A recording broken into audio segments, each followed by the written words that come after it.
Problems of vitamin D deficiency. Is slathering on the sunscreen actually not such a good idea? You are listening to Reach MD, the channel for medical professionals. Welcome to the Clinicians Roundtable. I'm Dr. Lauren Streicher, your host, and with me today is Dr. Michael F. Holick. Dr. Holick is a PhD MD and is a professor of medicine, physiology, and biophysics.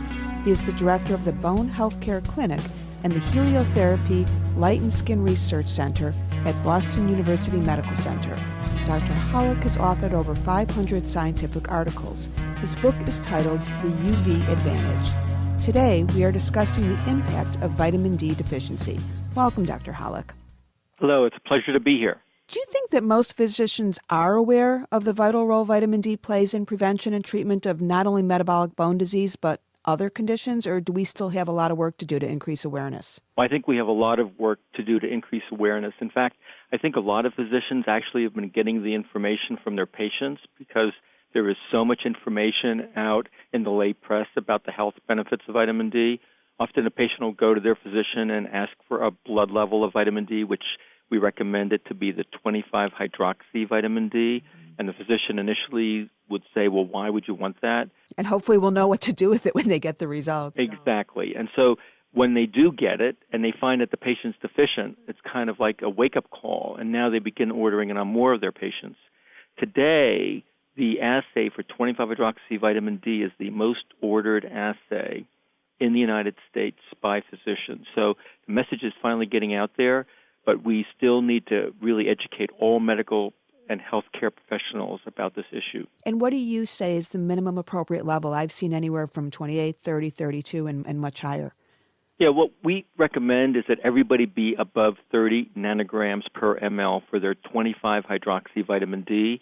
And I think that some of your listeners may be thinking, well, why not order the active form, which is 125-dihydroxy vitamin D, which some doctors will order. And the reason is that the active form of vitamin D is actually normal or elevated when you're vitamin D deficient. So you only want to order 25-hydroxy vitamin D, and it should be greater than 30 nanograms per ml, and up to 100 nanograms per ml is perfectly safe. And at what age should it first be measured? I think if we go back historically, vitamin D was recognized in the pediatric population with rickets, but now we're thinking of it very much as an adult problem. So at what age do you think it's appropriate to get a baseline level? It's a very good question. We estimate now that 50% of the world's population is vitamin D deficient. So if you start ordering tests on all of these people, it would overwhelm our healthcare system. So I think a much better approach is to follow the American Academy of Pediatrics' recent recommendation that during the first year of life from when the child is born, they should be on 400 units of vitamin D a day. My recommendation for children over the age of 1 and all adults be on a minimum of 1,000 international units of vitamin D a day as a supplement, along with a multivitamin that contains 400 units of vitamin D. And particularly, you talk about patients coming and asking their doctors for this. Certainly among my patients, there's a growing movement to maintain extremely high levels of vitamin D. So when is it too much of a good thing? You know, vitamin D, of course, is fat-soluble. So when is there a concern for toxicity? Again, excellent question, and you always worry about people being over-enthusiastic about something that if a little is good, a lot is better. In the case of vitamin D, happily, you have to take more than 10,000 units a day to worry about toxicity, and typically toxicity is associated with a high blood calcium. And so, in fact, vitamin D intoxication is one of the most rarest of medical conditions. But with that said, my philosophy is to keep my patients between 30 and up to 100 nanograms per ml of 25-hydroxy vitamin D is perfectly safe. It doesn't matter if you're 35 or 55. Right now, in my opinion, there's not yet enough evidence to warrant people to worry that it be above 30 or 35 nanograms per ml. So where does this come from? I have not seen any literature to support that either, but yet I certainly have patients that come in and say, my understanding is that I need to have a level of 100 or 120. Do you know where that's coming from? Yes, I do. There are some people out there that have websites that have been promoting vitamin D for health. They're relatively new to the... Do they by any chance sell vitamin D? Well, either they sell vitamin D, some of them do, but many of them don't, but they have various other connections that potentially they can profit from it. But sometimes, like I said, a little knowledge is a dangerous thing, and so you should not be above 100 nanograms per ml. There's absolutely no evidence that it is of additional benefit. There is data, though, that if you look at, say, the Nurses' Health Study out of Harvard, one study showed that women that had a blood level of 48 nanograms per ml on average reduced their risk of developing breast cancer by 50%. So those are the kind of data that are coming out to suggest that, yeah, maybe it should be 40 or 50, but we don't know for sure whether that's absolutely true. What we do know, though, is above 30 will maximize vitamin D's effect for many health benefits. Before we get to the problems that can result from vitamin D deficiency, can you just run through the risk factors for vitamin D deficiency? Because we know that lack of sun exposure is not the only one. Sure. I mean, your major source of vitamin D, even if the dermatologists don't like hearing this, is your casual exposure to sunlight. Almost everybody's 25-hydroxy vitamin D level peaks at the end of the summer and is at its lowest level at the end of the winter. Major causes are obesity, because the fat sequesters the vitamin D, so obese people need 2 to 3 times more vitamin D to maintain a normal vitamin D status. Patients with fat malabsorption syndrome, patients that have increase in skin pigmentation, so African Americans, extremely high risk, because even when they're outdoors, they're walking around with a sun protection factor of at least 8. That means they're reducing their ability to make vitamin D in their skin by more than 90%. Wearing sunscreen all the time, avoiding all direct sun exposure are just some of the causes. We also know that aging decreases the ability of your skin to make vitamin D, but we showed that even elderly, if they get outside for about 10 or 15 minutes of arms and legs a couple of times a week, is still enough to satisfy their body's requirement. Unless you're in Chicago. No, I mean, seriously, there are areas of the country that you don't get sun, and I wonder if there have been studies that look at geographically differences in vitamin D.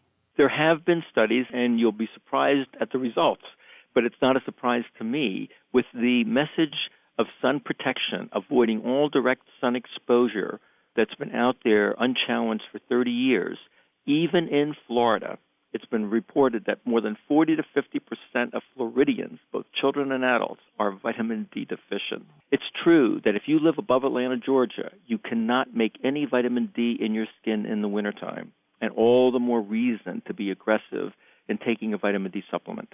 Let's talk a little bit about how to correct vitamin D deficiency. I've seen a number of protocols for my patients that have very, very low levels, 10, 12, 14. What is your recommendation?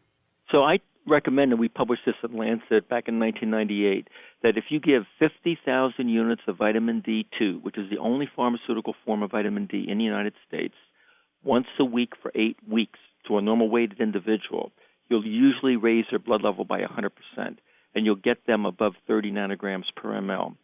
But you don't correct the cause of the vitamin D deficiency, so many of these patients will return in 6 months D deficient again.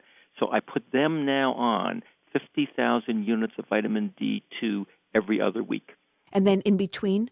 Nothing in between? Nope, you don't need it. And we showed now, we have 6-year data to show that these patients all maintain blood levels above 30, and they're usually between 40 and 60 nanograms per ml.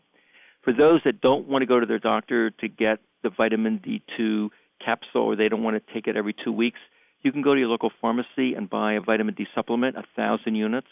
To treat D deficiency, I typically recommend taking 2,000 to 3,000 units a day for 2 to 3 months. And then to prevent recurrence is to take about 1,500 to 2,000 units of vitamin D a day.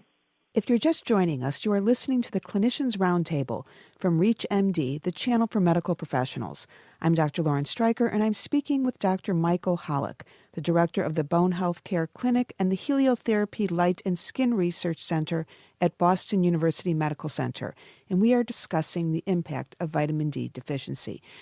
Dr. Holick, my understanding is that vitamin D deficiency is now definitively associated with some cancers. Could you please talk about which cancers are associated with vitamin D deficiency and how definitive that association is?